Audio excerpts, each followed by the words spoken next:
Welcome to B2B Commerce Corner. Commerce Corner is a sub-series of the E-Commerce Edge podcast discussing all things B2B commerce through the lens of agencies, consultants, merchants, and more. Enjoy.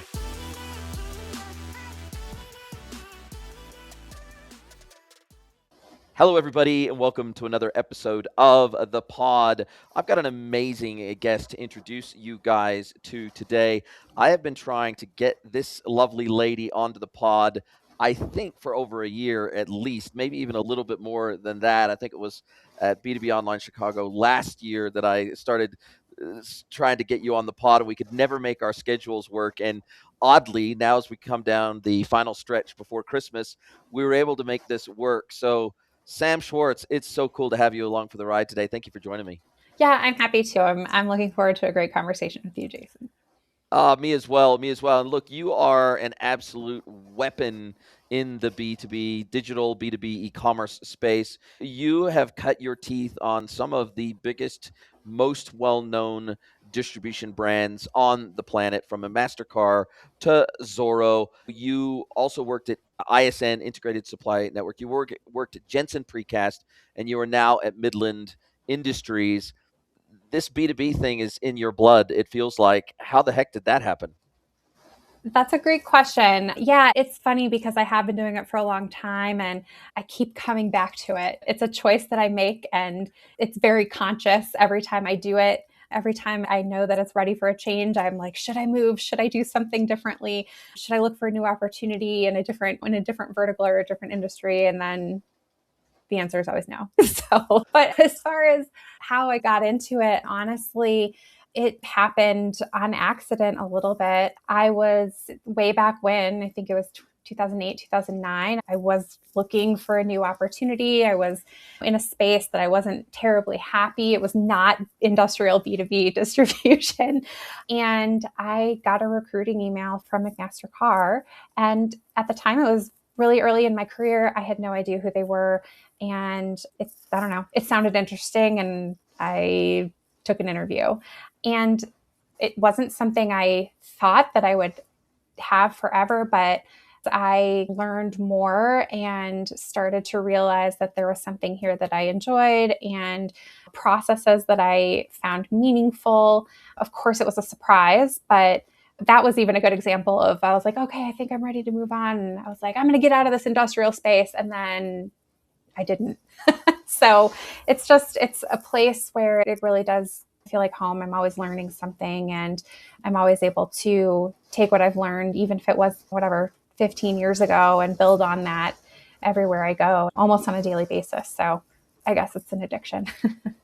Yeah, I tell you, I'm certainly glad that you came into the industry, and I'm certainly glad you stayed in the industry. The last few conferences that we've crossed paths at, and the most recent one in Atlanta, where we were on that kind of final panel, I think, over the few days, and it was just a massive Q&A session right there at the end. And it's very clear when you start speaking, people, that you can hear a pin drop, because I think anybody who has the level of experience and time in the industry that you have, people automatically gravitate towards that, because there's a lot of people there that maybe have only been in the industry for a few years, 1, 2, 3, 4, 5 years.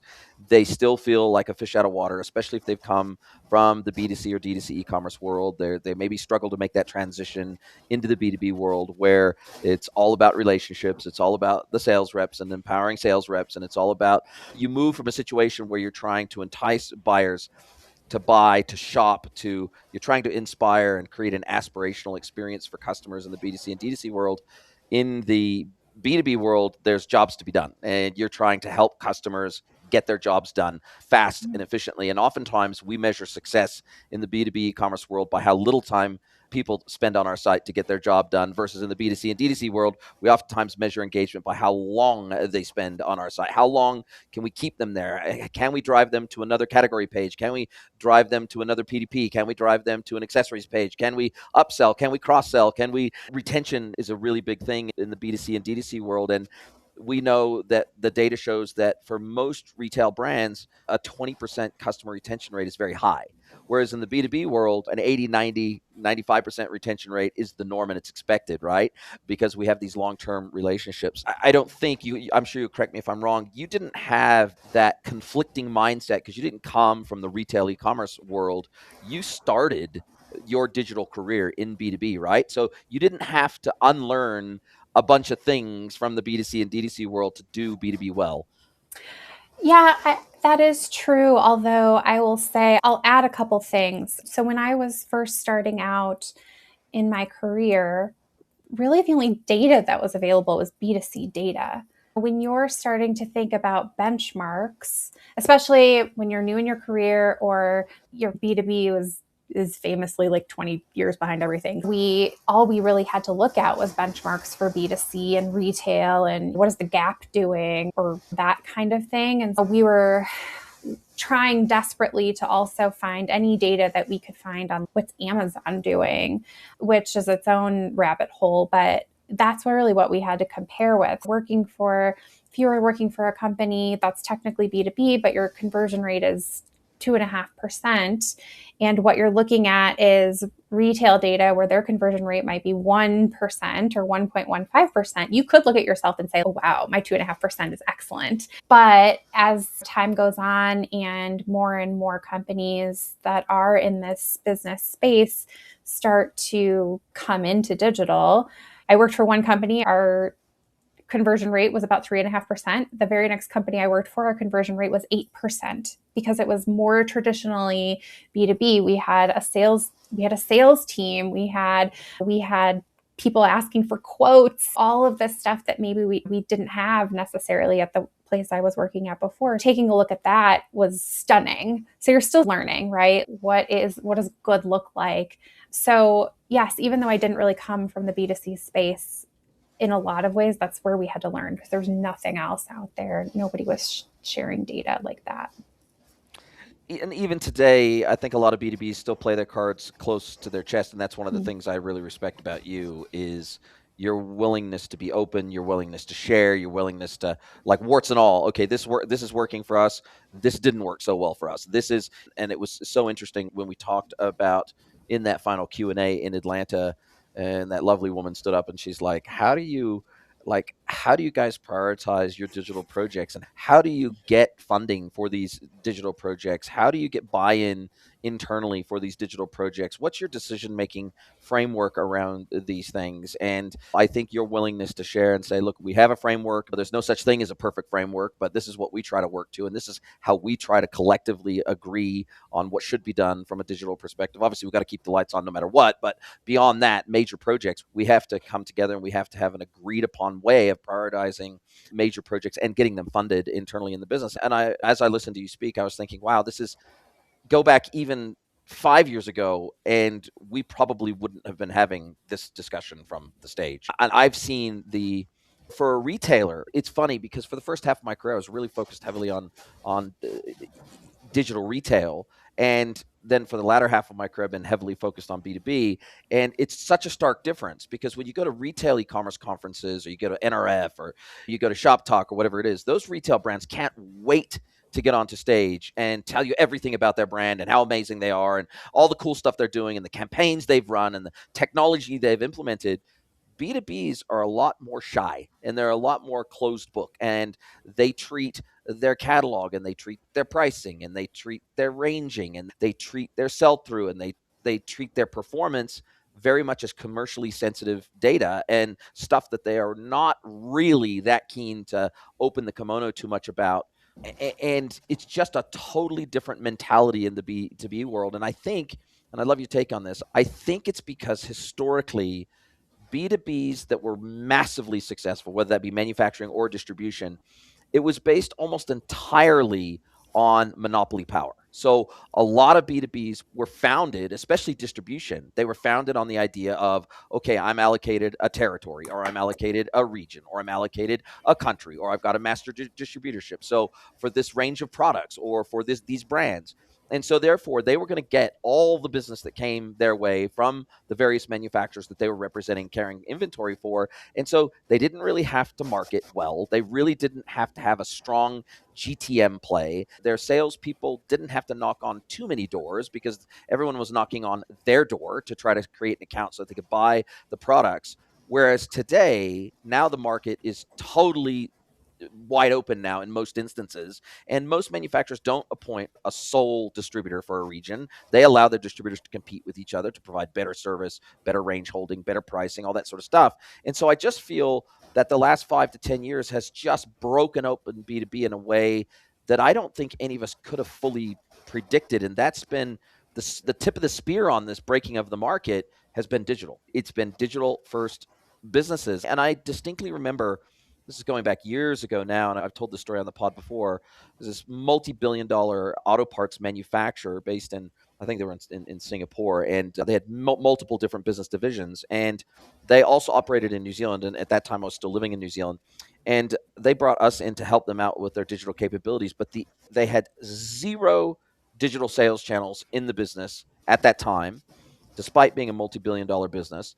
And they had a little tiny digital startup competitor come into their market in New Zealand who was a pure play digital competitor doing some really groundbreaking things in market. And that was enough pressure to get them to move. And actually, for one business unit, use it as a proof of concept, try to bring in digital e-commerce and digital enablement into the business for that business unit, purely because of competitive pressure in a market. And I've thrown up my hands now, and I don't really care what it takes to get a B2B business to start thinking digitally, but sometimes that is what it takes, isn't it?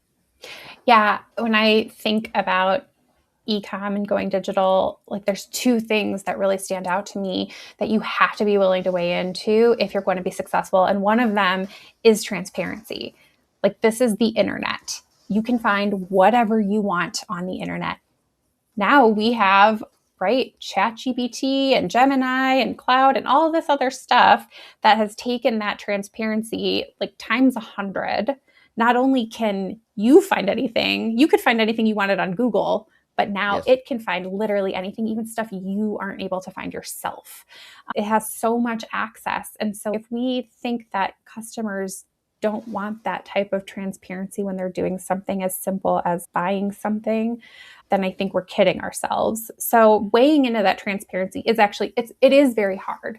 I think I have this conversation at every company that I've ever been at is, should we be listing our prices online? That's always what you're hearing. And, Should we even have an ungated site at should we all? even have an ungated site? Is list pricing even too much? There's always this internal debate of list pricing is higher, so no one's going to buy it and they're just going to go away. So we might as well have nothing.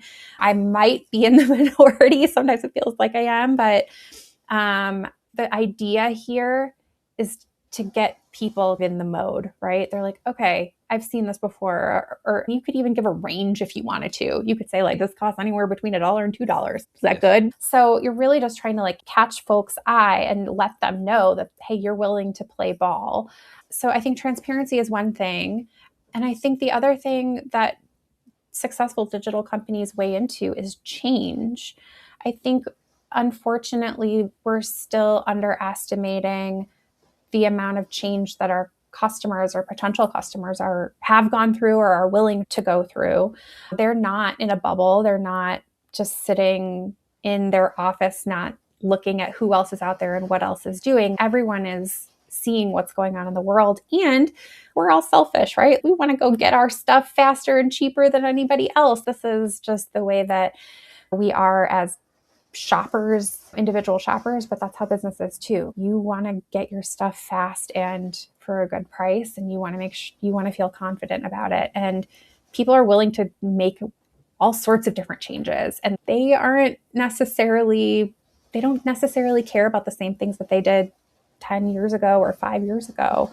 So I think those things are really important. And I think that's where a lot of organizations get stuck, is when they don't realize how transparent they need to be, and they don't weigh into how important it is to change. and how ready I think our audiences are for that change. Yeah, I'll stop there, but I think those are the things that are really important. And those are the things that are really driving some of what you're talking about when a competitor comes in and says, hey, even if it's a small competitor, even if it's a little guy who's out there and they're willing to do those things, that could disrupt your entire business. We need to be on the forefront of those things because that stuff is going to happen. We can't stop it. We can't stop it from happening.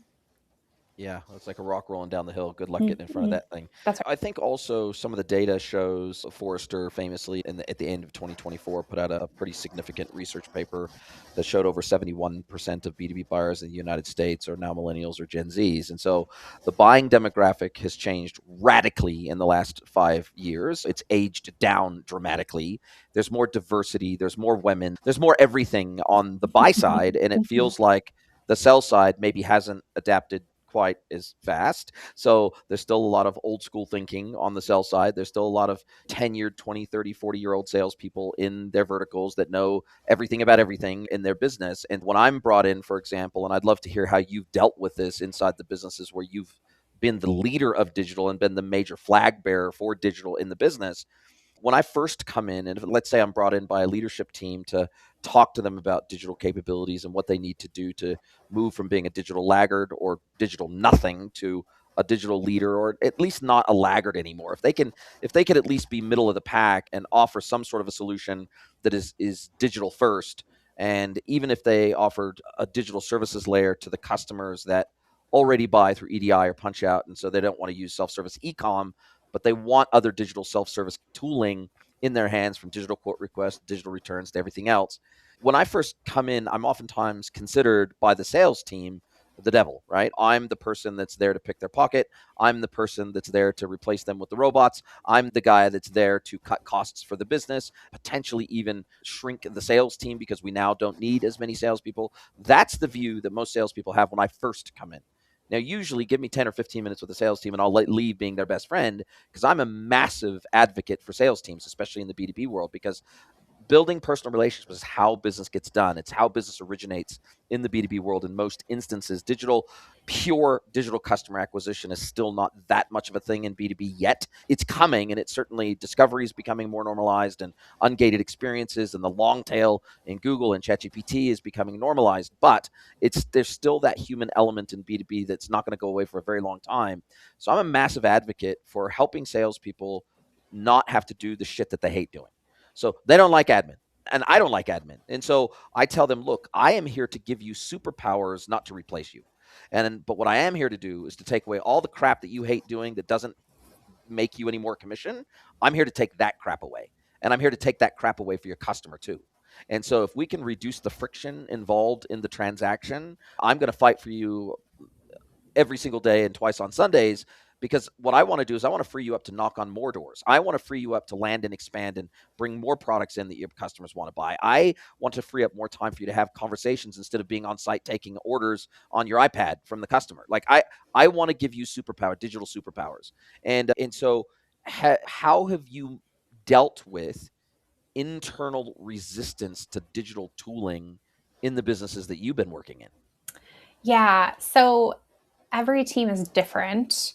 So I guess I'll start with a generalization. So in the businesses where digital has been the most successful, you have a group of leaders at the top who are saying, this is the way we are going to go. But they also so there is a mandate of sorts of we are doing this. But they're also supplementing that with reward, right? Carrot and stick, in Carrot other words. and stick. Hey, look, like you can get on board or you don't have to get on board, but let me tell you, you can get on board. You can not get on board Somewhere else. Yeah, but I think like those really successful organizations will put it to their sales teams of, look, would you like to make more money and do less work? And of course, I would like that also. I would do a lot less work, make a lot more money. And they've found ways to do that. I think that's really important. But moving on, and the organizations where it hasn't been successful, there has not been that clarity of leadership at the top. Leadership doesn't know what they want. They are choosing digital because they know they have to, but they don't really have a vision for what that means for their organization. And once again, they're not really willing to change. And so that's unfortunate. And maybe they learned some hard lessons after that. But I think those are like in general the two differences. But as far as taking that a step down of how you relate to those teams with resistance, I love what you said about superpowers. I'm going to steal that. But I think it's all about that problem solving. So I am thinking about sales teams that I've worked with, like currently and in the past. And if you can get down to, let me help you solve some problems that are actual barriers to you making that money and winning that customer and winning that bid or whatever it is, it's really just about making some things easier. I'll give an example of, if you're the type of company that takes quotes or goes out to bid, you know that if you can get them that bid the quickest, and if you can give decent pricing and say, yeah, we can meet your deadlines. You need 87 pizzas every week and it needs to be delivered to 12 different places. Yep, we can do that. And here's how.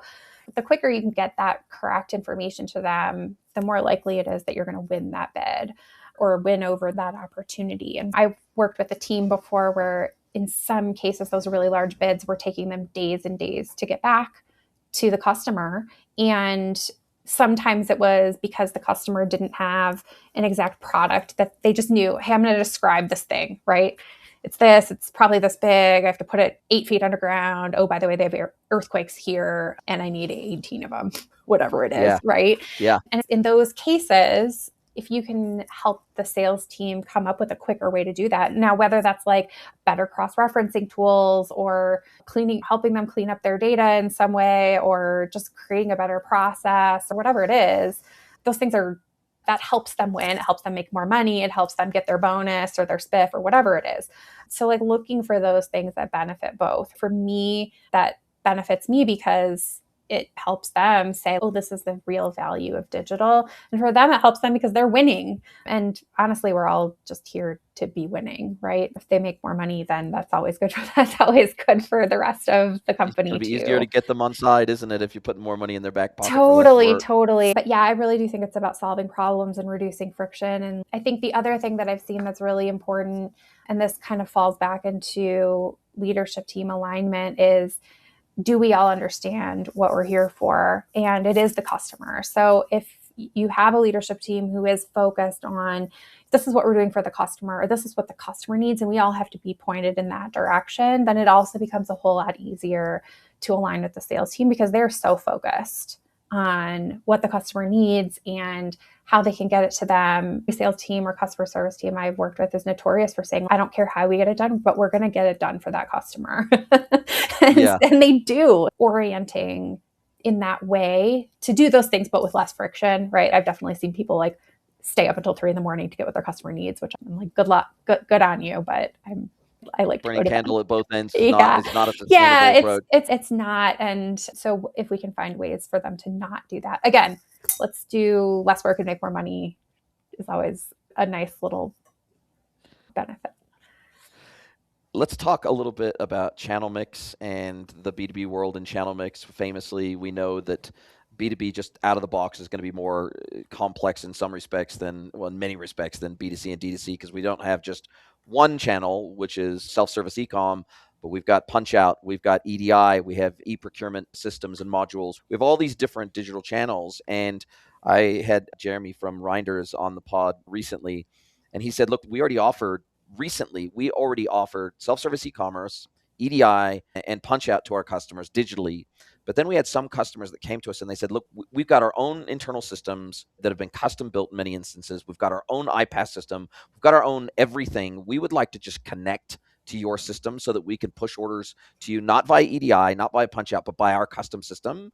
Can you give us an API endpoint that we can just push orders into to make it easier for us to procure from you and to actually make it cheaper for us to procure from you and less labor intensive for us to procure from you? And he said, let me go away. Let's look at this. And now I think he said he has something like 20 different customers now after they built that initial suite of API endpoints. And they did it in 2 weeks and created all the documentation, created all the postman test calls so that they could publish documentation to these customers and get them onboarded to meet them where they were, and to get them onboarded quickly and easily from the customer perspective, they said, look, we wanted to try this. We wanted to give it a go. We went to the bosses and we said, look, it's going to take a bit of time. It's going to take a bit of money, but we think that this is something that's going to be increasingly in demand, not decreasingly in demand. So if we can make it happen for one customer and build the infrastructure to support that, then it'll make it much, much easier the next customer that asks for something very similar. And like I said, he's got 20 customers on that now. And we see this happen pretty routinely in B2B, where a business, a distribution company, say, for example, now wants to go into a new market, or they want to go after a new customer cohort. Let's say they want to go after some government contracts, for example. Some of these contracts, they stipulate, or a major commercial buyer, an industrial buyer, or maybe it's a large, let's say if you're selling building supplies, maybe you've got an international developer, property developer that wants to integrate with you a certain way in order for you to even tender for their business, right? And so if you don't have digital tooling, then you can't even go after that potential. The business might be right there for the taking, but if you're not digitally enabled, you literally cannot go after that business. And famously, your ex-company Zorro, I know because I was working with one of the most famous manufacturers in their vertical in the United States, and they wanted to get onto Zorro, and Zorro sent them a 21-page EDI integration document, and they said, you integrate with us this way or you don't sell to us. This is the only way you can integrate to us. This is the only way that you can sell through our platform. So get up to speed, integrate this way. Once you've ticked all the boxes, we will approve you to sell on the Zorro platform. So increasingly, there is more and more digital business to be had out there. But if you don't have any digital tooling to meet the market where it is, you just simply are going to miss out, right? Yeah, I'm a full believer in you need to be where your customers are, or you need to be where the business is. And if that means even just one customer comes to you and says, hey, and they're usually bigger customers. So pay it if they're coming to you and saying, we just want to buy via EDI, or we have a punch out system and we want to connect with you that way. Most likely those are customers that you should be listening to, because I could be wrong. I'm sure there's a medium to small sized customer out there using EDI, but usually they're the big ones. They're the whales. And you want to catch that one, because again, like you said, once you do it once, it's easier the second time, it's easier the third time. And you can also then go out to your customer base and say, hey, anybody else? Or if they're a new customer, say, oh, by the way, we integrate these ways. Is that important to you?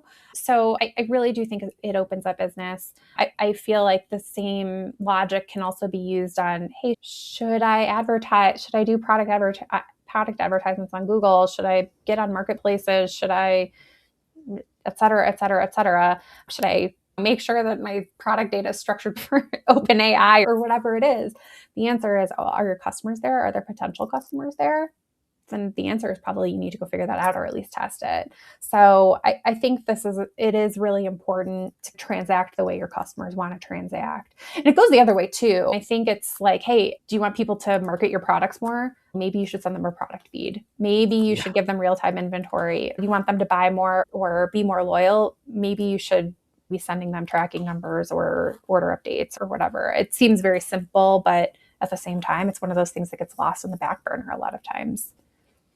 It's so interesting that you mentioned that last one in particular with order tracking. And I've talked about this on the podcast before too, but it was interesting because I had Amber McDougall from the B2B on the pod recently as well. And she said, look, oftentimes the word e-commerce isn't necessarily used in the B2B world in the same way that it is in the retail world. We use words like trade portal, sales portal, buyer's portal. Like we use all sorts of different terms, but we may not use the word e-commerce specifically to relate to all the digital services that we would like to provide to our customers and that our customers expect from us.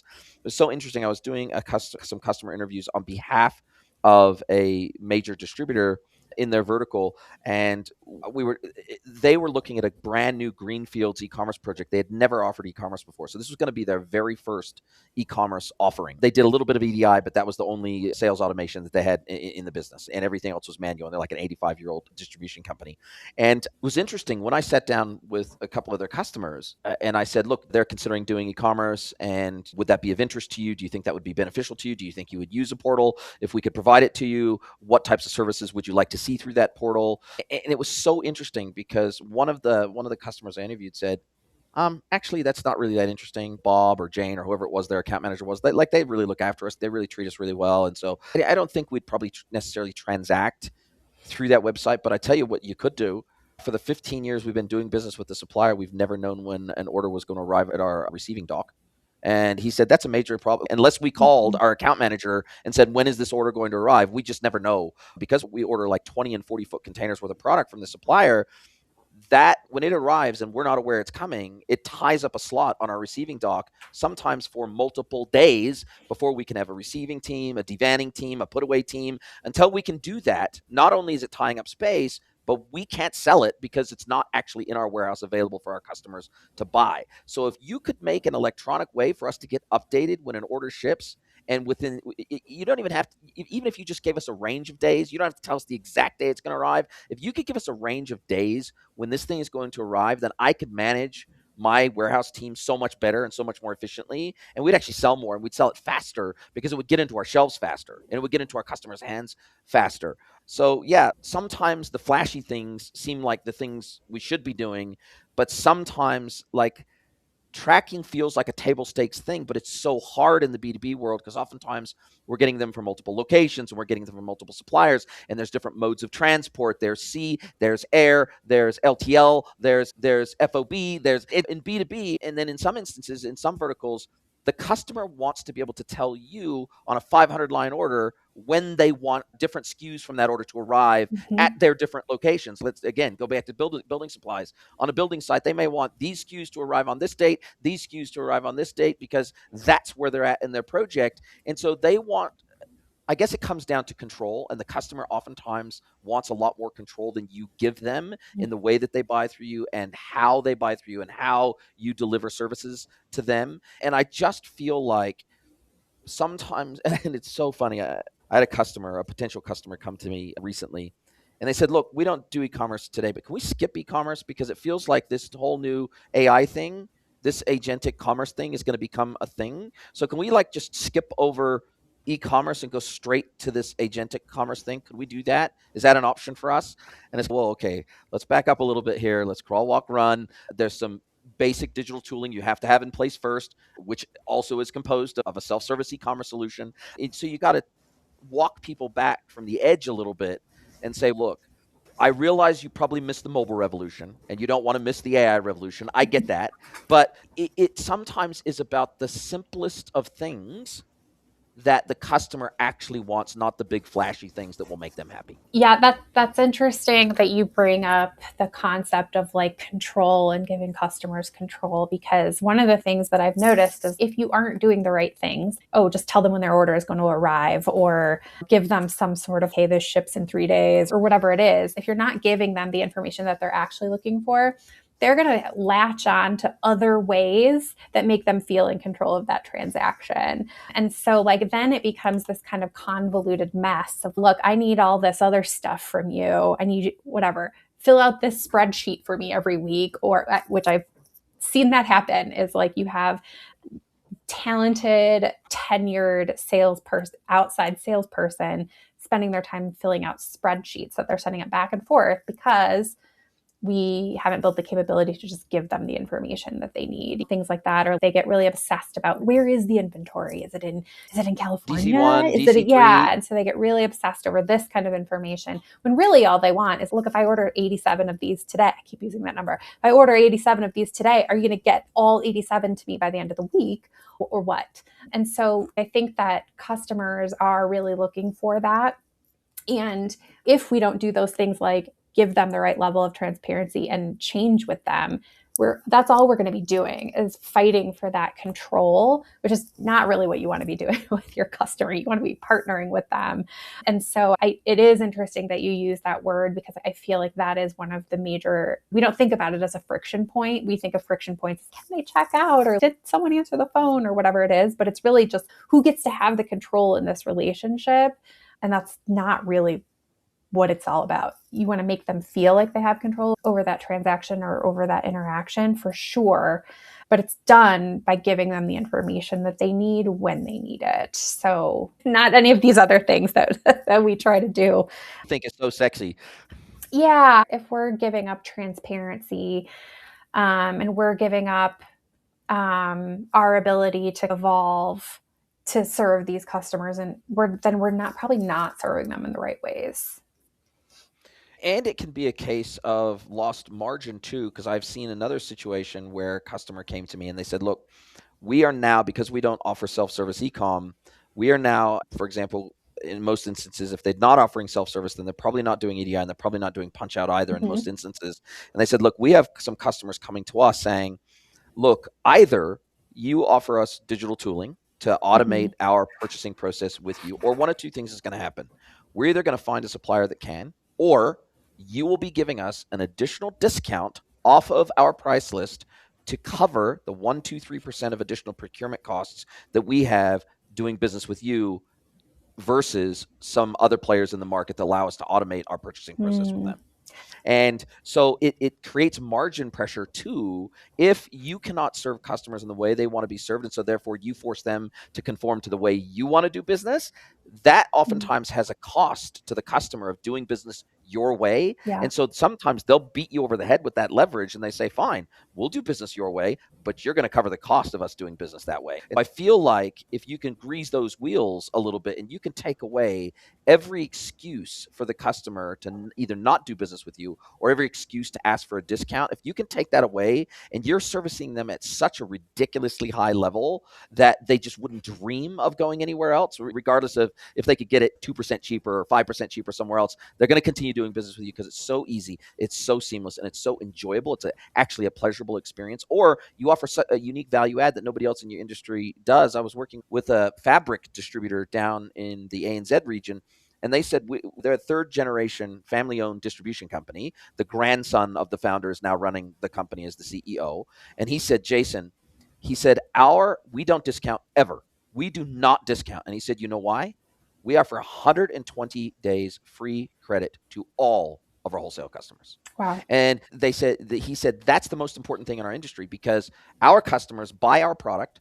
They make it into a product that they will then sell. They wait for that to sell, get the cash back in for that, and then they pay us. And so the fact that we give them 120 days free credit allows to cover that entire manufacturing and distribution cycle on their side of the business. It covers that entire period. And so we don't have to discount. First of all, we have the product they want. Second of all, we're covering their cost of business and cost of inventory. Yes, it has a cost of capital to us. We've built that into our business model, right? Yeah. And so I think you've either got to have a serious differentiating component to your business and how you operate, whether that be product, curation, other services, payment methods, whatever it might be, or you at least have to be meeting your customers where they are. Otherwise, they're probably going to pressure you for better pricing. Yeah. Wow. What a powerful example of a differentiator. I've honestly never heard of that before. I think people are still fighting over 30-day versus 60-day terms and things like Yes. that. So to have 6, whatever that is, what is that for? What did you say? 4 months, 120 days. 120 days. Yeah. To have 4 months credit is unheard of. That's usually when you start like calling the credit people to go collect. Yes, exactly. You're handing that over to collections. Yeah, that's pretty incredible. Yeah, I think that it is a really interesting way to look at it. Of what is it going to cost? I mean, I think it's that question that really good CFOs ask is what will it cost us if we don't? And that's when you really get into that. It will cost us loyalty, undying loyalty. And that's such a rare thing to have just in any buying and selling environment because there's so many options. So it's a really great example. But to build on that too, I mean, there's also just team efficiencies to be had. I have so many examples of, hey, if we just do this or build this thing, let people pay invoices online or, that kind of thing. It just becomes so much easier for the team. Obviously, the more money you make, it means the more invoices you're going to be sending out, which means, are you really going to hire more people in the accounting department to take payments over the phone or process checks? Is that really how we want to be spending our money? And it goes the same with customer service and sales. It's look, can we build some automation for quoting, or can we give you tools to help you cross-sell, upsell, or those sorts of things so you're not sitting there doing it yourself, or more likely you're just not doing it, right? So how can we build these efficiencies? I think that's some of the friction reduction too that also impacts margin.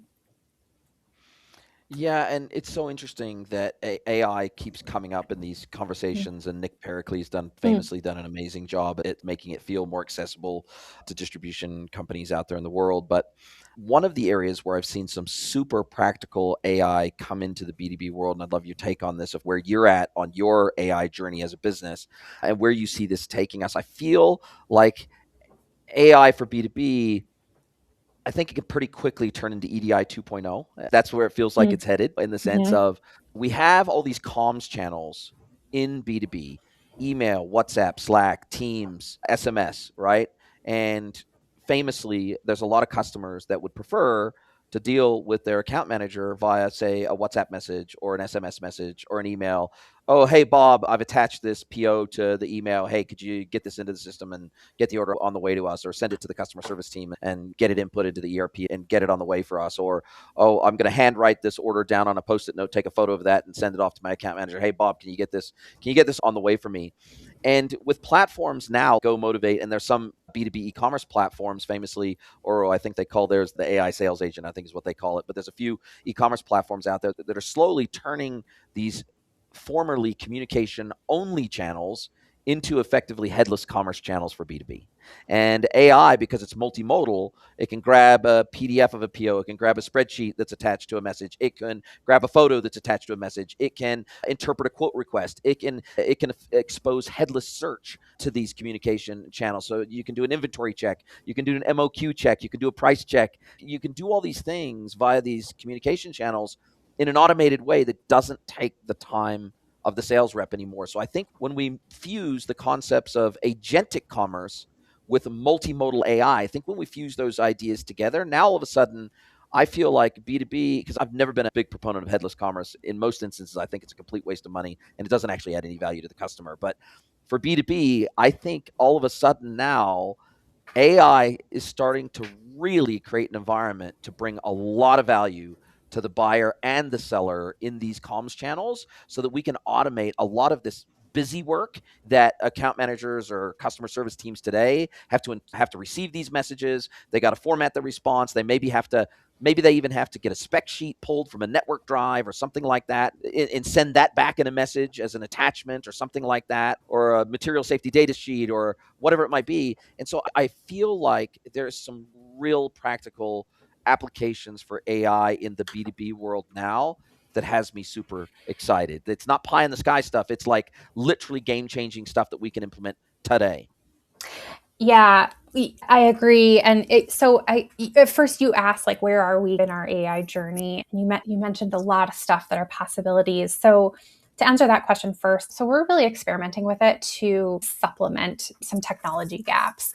We use plenty of technology, but I think as everyone knows, like sometimes there's a gap between what our ERP does and what our commerce situation is, or we may do pricing in a certain way, but because a lot of these pricing tools that are out there are extremely expensive. And so Yes. it's like sometimes we just have to we don't have the business case for it, right? Or we have small teams, or there's a list of things on and on where we might have a process gap or a technology gap. Or so we're really starting to experiment with it in those gaps of look, somebody is emailing this. We have all 100 sales reps emailing the same question to the same guy all day, every day. So can we just make AI do it? And of course it's work, right? Like you have to build that logic in, and you have to Hmm. teach it how to use information. But in the end, can there be some layers between that question? Hey, can I give this price to this customer? And then he has to go do all those calculations on his own, but we could have a machine do it. So we're really supplementing in that way at this point. We're just starting out in our journey. But I think some things really stand out to me. Of course, there's a time element. And of course, there's when we talk about, hey, first quote, hey, if you can use some tools to help you get that quote to that customer same day, then you're in good shape.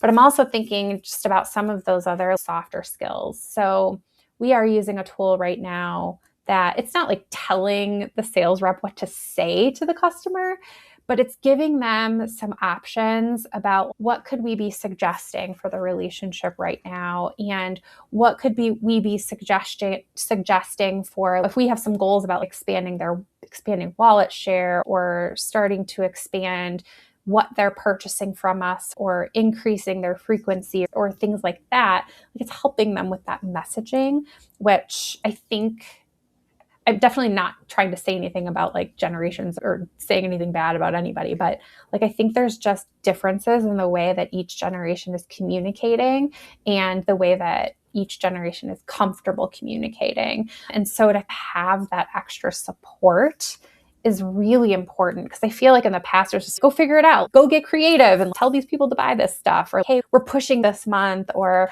our supplier is giving us a bonus if we can sell this product line.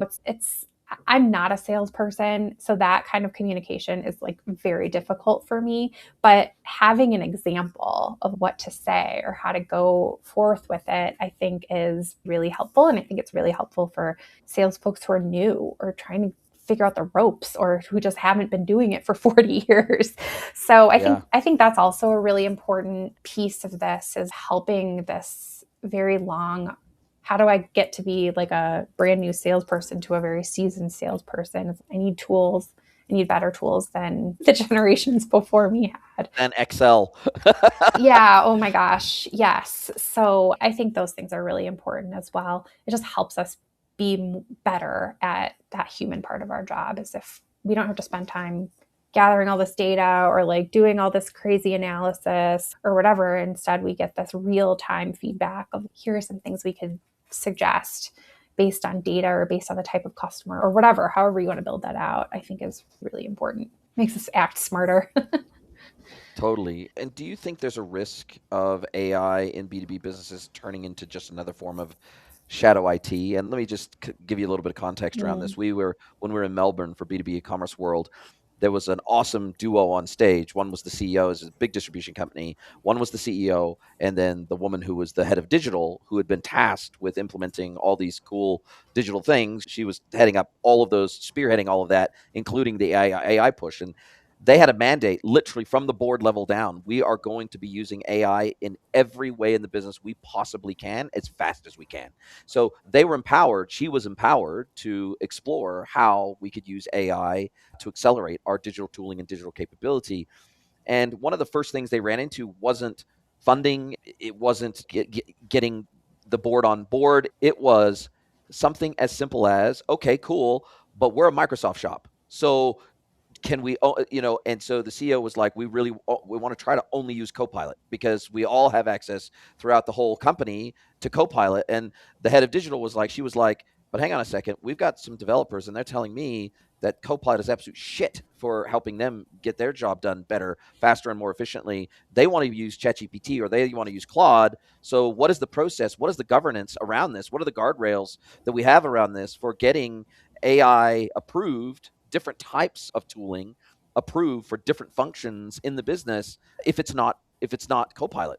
And so what they said, look, we're struggling to find a balance between AI curiosity, because we want everybody in the business to be AI curious about ways that they could do their jobs better using AI tooling, and AI governance, because we don't want this to turn into just another form of shadow IT in the business where every department uses their own favorite tool and they all have their own subscriptions, and there's no governance, there's no DevSecOps over the top of this stuff. There's nobody in IT that knows what the hell is going on with these tools, what personal data of our customers is maybe making it out into the wild and into these training engines. And so they said, look, even for us, who we are totally pro AI, how to do it, practically speaking, without it just turning into an absolute disaster in the business, is the hardest thing they're grappling with.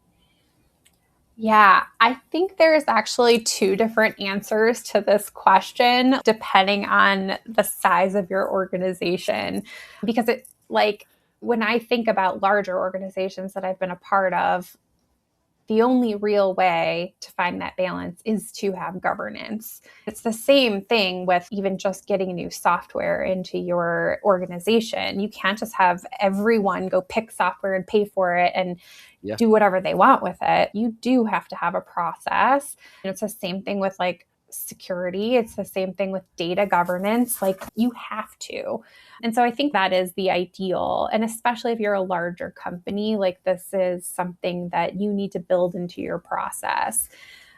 I think like for medium-sized companies, I think it is a journey, right? Like I'm just thinking about like journeys that I've had around building analytics programs or building out like privacy programs and secure like data security programs. Like you do have to start at the ground up and you have to have someone who's like hammering away and being like, okay, whatever. I'm not a security expert, but like, where's that data going? Who owns it? Like, when do you delete it? That kind of thing, and can get annoying, but you have to do it. And it might take a few years. Even with analytics, it's, oh, you didn't build analytics into this thing you built. Like, how are you going to measure it? No, let's go do that right now. Oh, it's going to throw off your sprint. Too bad. So you do have to police it a bit. We need it in our data warehouse and in our BI tooling. And and so I think it is the same kind of thing with AI, especially if you're going to put a mandate out there like that of like, everybody has to use it. We're going to use it for everything. It's, well, okay, let's come up with a program. What does that look like?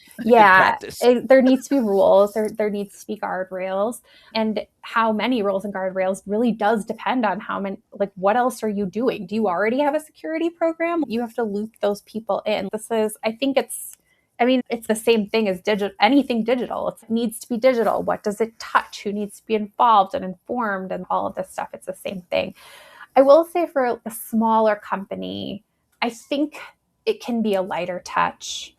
But it really does depend on like how open to experimentation is this company and what's the range. So you could have everybody who's like open to experimentation and they're going to go do whatever it is that they want and they're going to be really bold about it. Then maybe I might take a little more of a structured approach there. But if you've got a smaller group of people that is experimental and might experiment with things, and you can have a little bit more just control and visibility over it, maybe it can be a little looser. You can experiment a little bit more, but at some point we're going to have to bring it all in to some sort of format. Under the IT umbrella.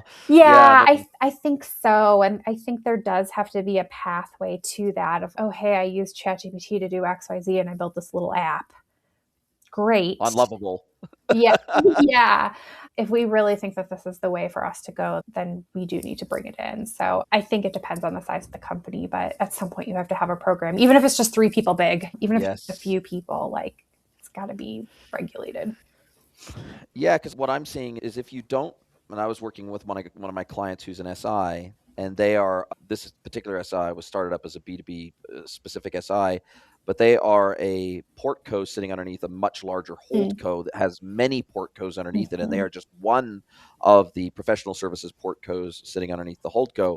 And the holdco, again, from the top down, said, we are a Microsoft shop, so all of the portcos will be using Copilot. That is the standard. And so what we were finding, though, is that it didn't work for web developers. It didn't work. It was not the right tool. They wanted to be using Claude, and they wanted to be using ChatGPT. And so what we were finding is they were asking ChatGPT questions on their personal devices and then emailing themselves answers on their work email address with code samples that they could then copy and paste into their work laptop to make themselves more efficient. And it's okay. And I went back to the boss, the CEO of the Portco, and I said, look, this is ridiculous. I said, this is totally inefficient. It's ridiculous. And Copilot does not work for the use case of these 20 developers.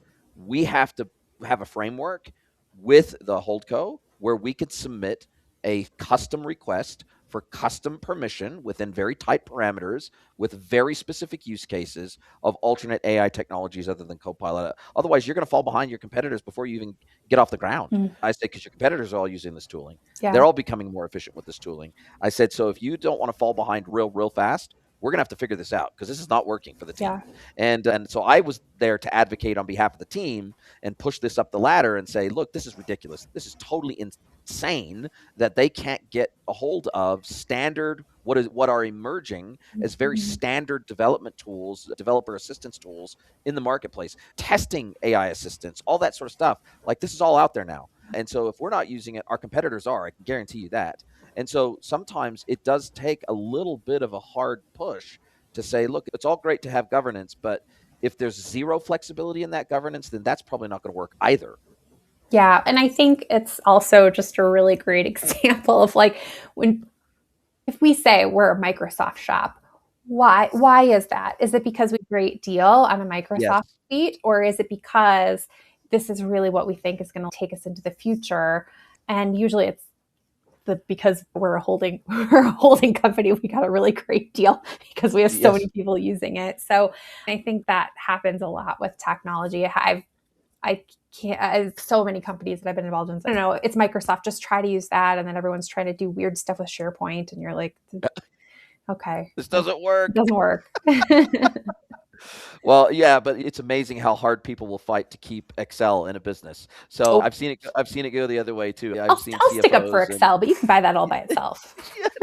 listen, this has been such a cool conversation. It's been an hour's absolutely ripped by. You're so knowledgeable. You're so experienced. I love the fact that you're measured and you're like cool as a cucumber. And you seem like the kind of person that I can't imagine you ever being flustered by just about anything. You seem way too calm and cool and collected for that. And even the answers you were giving at the conference was it just felt so grounded, like grounded in realism of, hey, that's all fine and good, but can you get it done? Can you deliver this? Can you get it over the line? Do you understand how decisions are made in your business? Do you understand how projects are funded? Is there a framework? Do you need to develop a framework for projects to get approved and funded within your business if you don't have one yet? It just felt super, super pragmatic. And I don't know, that just feels like such a good approach when you're dealing with legacy, in some cases, legacy B2B businesses that are like 100 years old. What a lovely compliment. Thank you. No, I love what I do, and it's exciting for me to see companies grow and change. It's exciting for me to speak with other experts like you and engage with this community, which is, by the way, very special. It's a pleasure. I'm glad we got some time together, and hopefully we can do it again sometime. Yeah, absolutely. If you could snap your fingers and change anything, one thing, anything about the B2B e-commerce industry specifically, what would that be? Oh boy. I've said this before, but I think we need to change the business case. I think we're over relying on business cases to make us feel confident instead of trying things out, being bold and leaning into change. I'm a big advocate of testing and learning. And so I think like trying to build these business cases before we do anything sometimes is ground for just arguing as opposed to Yeah. taking action. So I think that remains my answer. I think we got to Yeah, and be it's so bold. interesting. It's so interesting that you say that, considering the fact that I hear so many companies say we want to fail, we want to be a company that fails fast, but then they punish failure. People get fired for failing. People get demoted for failing. People get their projects canned for failing. People don't get a chance to work on anything else that might fail. So it's all fine and good to say let's fail fast, but if you so heavily penalize failure that nobody ever, they're so risk averse that they never want to try anything new and they stay so far within the guardrails that there's zero innovation in your business, that's a really risky place to Mm-hmm. be as of the beginning of 2026, don't you think? Mm-hmm. I absolutely do. I absolutely do. There's too many people failing fast and then succeeding afterwards for us to have that mentality. Wow. Now, as we do come down to the end of our time together, this is where I get to flip the script. I actually get to turn the microphone over to you. I get to let you ask me one question, any question you like. It can be personal or professional. Oh, Ms. oh Sam my, Schwartz, well, what is your I question wish you for would have today? prepared me for this. I would have No, given it I some wanted to put you on the spot. I wanted to keep you guessing. thought. Okay, okay. All right. What is the last fiction book you've read? Fiction book. Fiction book. Trying to think of what it would be because I mostly read nonfiction. All right. That's a Well, very good question. if it's enough, we can talk about that too. I read quite a few business books, and I love listening to books on Blinkist. Mm. And I think the last one I listened to that was really interesting was the 4-Day Work Week, and I thought that was really Oh, cool too. okay. So I think trying to figure out ways to, because I'm fairly busy, but I do like to have time blocking. I'm a famous time blocker, but I know that doesn't always work as well for efficiency as you think it would, because oftentimes work expands to fill the gap, meaning that, hey, if I've time blocked an hour for this thing, then somehow miraculously, even if I could have gotten it done in 15 minutes, it will take an hour to do that thing. And yeah, I see the pros and cons of time blocking, but I also see the pros and cons of looking at the most efficient way to do things. And for me, my way of bringing more efficiency to my day has been to go to AI first, not last. And the way I've started to do that, so about a year ago, just over a year ago, I redirected all my Omnibox queries with a plugin in Brave that redirects all my web queries that were going to Google directly to ChatGPT instead. So I went cold turkey off Mm. Google. And I was like I know me. I know that because I knew Google so well, and it was so convenient for me, and I knew how to get the best out of it. I knew, man, if I don't go cold turkey, I will never ever fully switch over to using these answer engines as like my first point of call. So I got to do this cold turkey. So I got to put this app in there to where when I type a query in the Omnibox, it just goes straight to ChatGPT and it forces me to use it. And it's been game changing, because it used to be people would put on their, I know because I'm old enough to remember, people on their CVs when they wanted to come work at an agency that I was running or a business that I was running, they would say expert Googler. All right. I've Now seen that would be that. insane to put, like, that would be an insane thing to put on a CV today. But I tell Yeah. you what they do put on CV is I'm an expert prompt engineer. And give it another 12 or 18 months, and it'll be just as ridiculous to put expert prompt engineer on Yeah. a CV as it would be to put expert Googler on a CV today. And so I just feel like these technologies and tools are advancing so fast. I remember the first time that I truly understood what multimodality meant. I was buying a dirt bike online, and I was just trying to explore all the different ways I could use ChatGPT. And I remember I was getting annoyed with dirt bikes that were listed on Facebook Marketplace because a lot of them didn't have the year. Mm. And so they would have make and the model, but not the year. And so I'd be like, shit, what year is this bike? So I just started downloading images from Facebook Marketplace, uploading it to ChatGPT and say, tell it me everything that you know about this image. And it would say, oh, we think it's this make, it's this model, it's got these aftermarket components based on the frame and based on these different things. We think it's this and I was like, I was blown away with just simple stuff like that. That is a frustration that you don't know if AI can help you until you try it. And so I'm still in that curiosity phase of AI, and I don't think I've quite. It's like still like a junior analyst because it gets so much stuff wrong still too, and have to know what. I famously came up with this line for myself, but then I also used it online, and it seemed to resonate. You have to know what questions to ask it, but you also have to know what answers to question. And that is where domain expertise comes in. And if you're not already a domain expert, something like ChatGPT is not going to make you a domain expert. It can help you with tedious tasks like a junior analyst would, and it's been amazing for that for me. But you have to know when to question it. When something that it says sounds like bullshit, it probably is, and that's the real challenging thing. Yeah, it is interesting because I feel like it's almost like that backwards why exercise. If you're asking ChatGPT something, you're not really getting the answers that you want. You almost have to back up and ask it a bunch of different questions first. Because I have used it for things that I'm not a domain expert in, but I need to learn very quickly in order to make a decision somewhere else. Yes. And it took a minute, but it was really important for me to be like, okay, explain this part to me. Okay, that's how that works.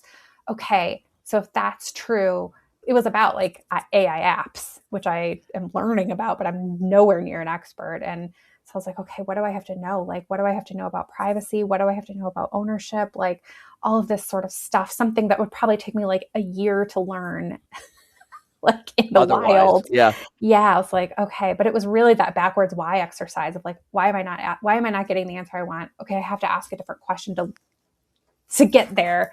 And then, okay, now explain this to me. Is this true? Is this true? What question should I ask? So if you can break it down that way into these components, it's almost like writing an IT ticket. If you can write the right story, You it'll can get figure the out what the right. solution is on the other end.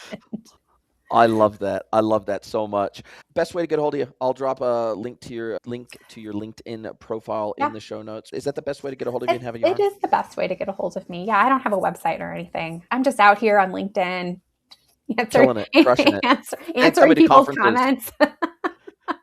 I love it. Listen, you're so cool. I've really enjoyed this conversation. I love catching up with you in person at conferences, but I'm glad we finally made time to have this conversation. It was a real joy. I think you're such a cool cat. You're doing some really cool things in the industry. So just keep being you and have a fantastic Christmas too. Thank you. You too. Happy holidays.